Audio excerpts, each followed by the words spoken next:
Hi readers, Jai Prakash, welcome to Bookman Tamil. Actually, இந்த வீடியோல எந்த புக்கோட ரிவ்யூ பார்க்க போறேன்னா rock paper scissors by Alice Feeney. Actually இந்த புக்கை நான் படிக்கிறதுக்கு சில காரணங்கள் இருக்கு. அதுல முதல் முக்கியமான காரணம் என்னன்னா எங்க டிபார்ட்மெண்ட் ஜூனியர்ல மேகன் ஒருத்தவங்க இருக்காங்க. அவங்களுக்கு புக் படிக்கிற ரீடிங்ஸ் பழக்கம் இருக்குன்னு ரீசெண்டா தெரிஞ்சிச்சு. ஸோ அது வந்து ஒரு டிபார்ட்மெண்ட் ஃபங்க்ஷன்ல தெரிஞ்சிச்சு. அந்த ஃபங்க்ஷன்ல வந்து பேச ஆரம்பிச்சிட்டோம். லைக் இந்த புக்ஸ் நீங்க படிச்சிருக்கீங்க, இந்த புக்ஸ் நான் படிச்சிருக்கேன் அப்படின்னு பேசிட்டு இருக்கும்போது ஒரு சேலஞ்ச் பண்ணோம். நான் ஒரு புக் சொல்றேன், அது ஒன் வீக்ல படிச்சுட்டு வா, நீ ஒரு புக் சொல்லு, நான் ஒன் வீக்ல படிச்சுட்டு வரேன் அப்படின்னு சொல்லி சேலஞ்ச் பண்ணோம். அப்படி பண்ணுறதுலாம் எனக்கு இந்த புக்கை அவங்க சஜஸ்ட் பண்ணாங்க, ராக் பேப்பர் சிசர்ஸ். நான் இந்த புக்கை சஜஸ்ட் பண்ணேன்னா அகதா கிறிஸ்டின்றவங்க எழுதின Murder on the Orient Express இந்த த்ரில்லர். ஆக்சுவலாக என் ஜானரே த்ரில்லர் தான். அதனால நான் அவங்க சஜஸ்ட் பண்ணேன், அவங்களும் என் ஜானர் த்ரில்லர் தெரிஞ்சு எனக்கு த்ரில்லராகவே சஜஸ்ட் பண்ணாங்க. அப்படி படிக்க ஆரம்பிச்சது இந்த புக் ரொம்ப ஆர்வமாக இருந்துச்சு. அப்படி என்ன இருக்கும் இந்த புக்கில் அப்படின்ட்டு. இன்னொரு கெட்ட பழக்கம் எனக்கு இருக்குது. இந்த மாதிரி புதுசாக ஒரு புக்கு படிக்கிறேன்னா ரேண்டமாக குட் ரீட்ஸில் வந்து ரேட்டிங்ஸ் கொடுத்துருப்பாங்க. புக்கு படித்து முடிச்சவங்க ரிவ்யூஸோ ரேட்டிங்ஸ் கொடுத்துருப்பாங்க. அது பார்க்குற எனக்கு பழக்கம் ஒன்று இருக்குது. அந்த பழக்கத்தில் பார்க்கும்போது இந்த புக்கு ஆல்மோஸ்ட் 5க்கு 3.9 ஸ்டார்ஸ் இருந்துச்சு. ஈவன் தோ 4,20,000 பேர் அதை ரேட் பண்ணியிருக்காங்க. இட் வாஸ் லைக் வாவ், இவ்வளோ பேர் ரேட் பண்ணியிருக்காங்க. அப்போ என்னமோ இதில் இருக்கும், ஒரு நல்ல விஷயமா, நல்ல ஒரு த்ரில்லிங்காக இருக்கும்னு எதிர்பார்த்தேன். பிகாஸ் 5க்கு 3.9 ரேட்டிங்ஸ் அண்ட் 4 லட்சம் பேர் கொடுக்குறாங்க அப்படின்னா இட் வாஸ் லைக் ஒரு IMDb படம் பார்க்கறதுக்கு IMDb ரேட்டிங் கொடுக்குறாங்களா, அதில் வந்து ஒரு 10க்கு 8.5 or 9 அந்த ரேஞ்சில் வாங்குற மாதிரி ஒரு பவர். அப்படி இருக்கும்போது லைக் ஓகே படிப்போம் எப்படி இருக்குன்னு பார்ப்போம்னு சொல்லி தான் இந்த புக்கு படிக்க ஆரம்பித்தேன். அந்த புக்கு படித்து முடிச்சுட்டேன். அதுக்கான ரிவ்யூ இந்த வீடியோவில் பார்ப்போம். எனக்கு பிடிச்ச விஷயங்கள், எனக்கு பிடிக்காத விஷயங்கள் இந்த புக்கோட ஷார்ட் சம்மரி எல்லாத்தையும் உங்களோட ஷேர் பண்ணுறேன். வாங்க வீடியோக்குள்ளே போகலாம். டோட்டல் புக்கோட ஸ்டோரியை வந்து ஒரு ஷார்ட் ஃபார்மில் உங்களுக்கு நான் ஷேர் பண்ணிடுறேன். ஆக்சுவலாக இது ஒரு சைக்கலாஜிக்கல் த்ரில்லர் சார்ந்த ஒரு ஜானர். சைக்கலாஜி த்ரில்லர் எப்படி இருக்கும்னா லைக் மேக்ஸிமம் ரொம்ப எப்படி சொல்கிறது, ஒரு ஹோல்சமாக இருக்காது. லைக் ஒரு குறிப்பிட்ட கேரக்டரை சூஸ் பண்ணி அந்த கேரக்டர் எப்படி யோசிக்கும், எப்படி டிசிஷன் மேக் பண்ணும், அடுத்த மூவ் எப்படி பண்ணும், அடுத்த எதை பண்ணும், அது பண்ணும், அந்த மாதிரி அந்த பர்டிகுலர் கேரக்டரை ரொம்ப நுணுக்கமாக அதோட டிசிஷனை பேஸ் பண்ணியும் அது நடந்துக்க போகிற பிஹேவியர் பேஸ் பண்ணியும் இருக்கக்கூடிய ஒரு ஜானர் தான் psychological genre. So chances high அந்த கேரக்டர் கூட நம்மளால் கனெக்ட் பண்ணிக்க முடியலை அப்படின்னா, அட்லீஸ்ட் கனெக்ட் பண்ண மாதிரி ஆத்தர் எழுதலை அப்படின்னா அந்த ஸ்டோரி போர் அடிக்கிற வாய்ப்புகள் ரொம்பவே அதிகமாக இருக்குது. ஸோ இது வந்து கேரக்டர் ரொம்ப அழகாக ஹேண்டில் பண்ணியிருக்கணும். அப்படி இருக்கும்போது கரெக்டாக ஹேண்டில் பண்ணாரான்றது தான் உங்கள்கிட்ட ஷேர் பண்ண போகிறேன். ஸோ சைக்கலாஜிக்கல் த்ரில்லர்னு சொல்லிட்டேன்ல. ஸோ இந்த கதையில் 3 முக்கியமான கேரக்டர்ஸை வச்சு தான் கதை மூவ் ஆகுது. ஒன்று ஆடம், ஒன்று அமேலியா, இன்னொன்று வந்து ஒரு மிஸ்டீரியஸான கேரக்டர். அந்த கேரக்டர் பேர் வந்து லாஸ்ட் வரைக்கும் ரிவீல் பண்ண மாட்டாங்க. பட் அந்த கேரக்டர் வந்து அதோட மனநிலைகள் என்ன, அது என்ன யோசிக்குது, அதோட பிஹேவியர் எப்படி இருக்கும், அது என்னென்ன கஷ்டங்கள் பட்டுச்சு அப்படின்றத வந்து பேரலாக கதைகளோட ஒவ்வொரு பக்கங்களும் கொண்டு போயிட்டே இருக்கும்.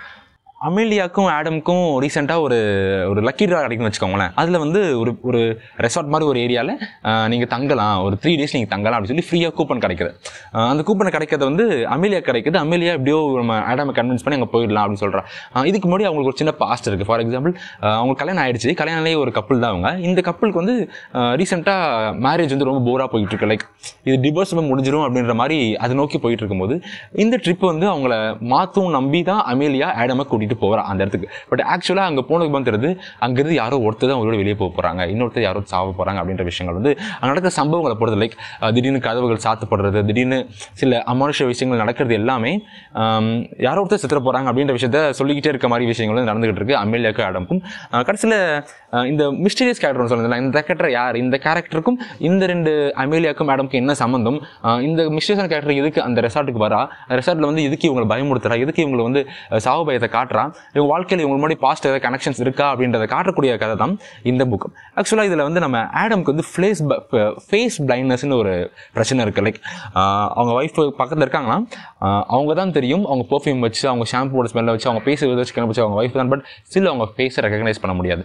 இந்த காரணங்களும் இந்த மிஸ்டீரியஸ் பர்சனும் என்ன மாதிரி சம்மந்தப்படுத்துறாங்க. இதனால ஆடம் வாழ்க்கையிலும் அந்த மிஸ்டீரியஸ் பர்சன் வாழ்க்கையும் நடந்துச்சு.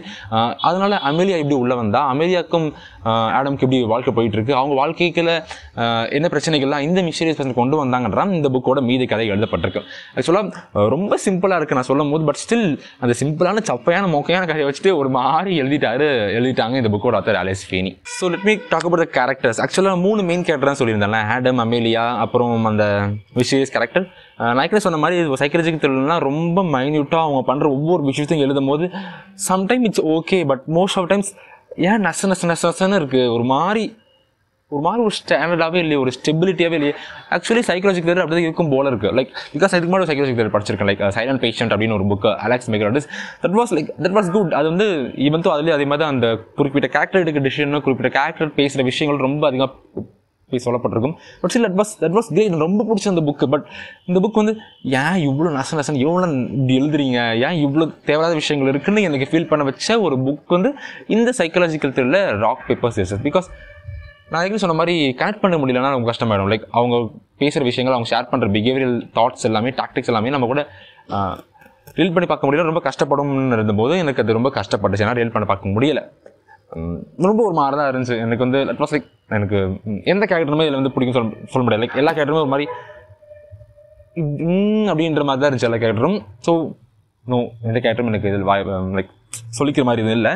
அண்டு இன்னொரு விஷயம் சொல்ல நினச்சேன்னா, இந்த புக்கு படிக்கிறதுக்கு முன்னாடி நான் வந்து இதே ஃபேஸ் பிளைண்ட்னஸ் இருக்க ஒரு ப்ரோட்டகனிஸ்ட் இருக்கக்கூடிய ஒரு புக்கை படிச்சிருக்கேன். அது வந்து crossfire how to take my name சொல்லி என்னோட ஃபேவரட் ஆத்தர் நோவல் சக்கரவர்த்தின்ற எழுதின புக் படிச்சிருக்கேன். தட் புக் வாஸ் லைக் ஆரம்பத்துக்கு அது 200 பேஜ் நினைக்கிறேன். Like first 150 pages shit, like அவ்வளோ ஓப்பனாக சொல்ல வேணாம். லைக் ரொம்ப ஒரு மாதிரி இருக்கும். லைக் வேணாம் எதுக்கு படிக்கணும்னு இருக்கும். பட் லாஸ்ட் 50 பேஜஸ் டோட்டலாக பெர்ஸ்பெக்டிவே மாற்றிடுவார்.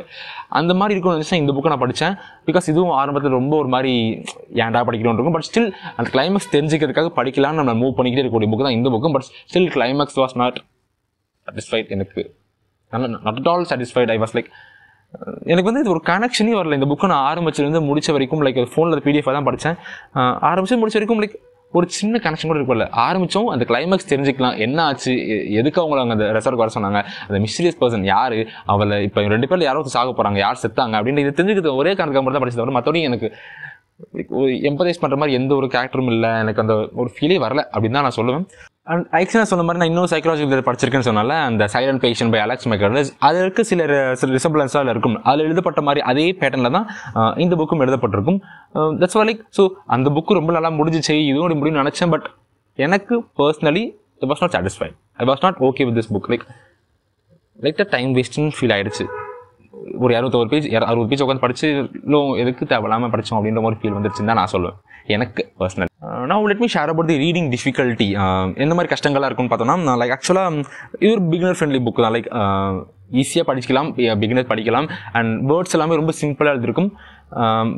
அண்ட் அது போக நம்ம ஒரு புக்கை வந்து நமக்கே தெரியாமல் நம்ம எப்போ ஒரு புக்கு ரொம்ப பிடிக்கும்னா அது போகிற வேகத்தை பொறுத்தும் அண்ட் அதை கொடுக்குற கன்சிஸ்டன்சியான கண்டென்ட்டை பொறுத்தும். கண்டென்ட்டை விட வேகம்ன்றது ரொம்ப முக்கியமாக இப்போ ரீசெண்டாக பார்க்கப்படுது நான் நினைக்கிறேன். பிகாஸ் ரொம்ப ஃபாஸ்ட்டாக முடிஞ்சுன்னா லைக் நல்லா இருந்துச்சு, அடுத்து இதே ஆத்தர் புக்கை படிக்கலாம்னு ஒரு ஃபீலை எனக்கு வர வைக்கிறனால ஸோ நான் அந்த பேஸுன்றது ரொம்ப முக்கியமாக பார்த்துப்பேன். ஸோ இது வந்து ஒரு ஆவரேஜ் பேஸில் மூவ் ஆகுது. ரொம்ப ஃபாஸ்ட்டாகவும் இல்லை, ரொம்ப ஸ்லோவாகவும் இல்லை, பட் ஸ்டில் நம்மளை படிக்க வைக்கணும்னு தோண வைக்குது. But still it's going average பேஸில் போய்கிட்டு இருக்குன்னு தான் சொல்லுவோம் இந்த புக்கு.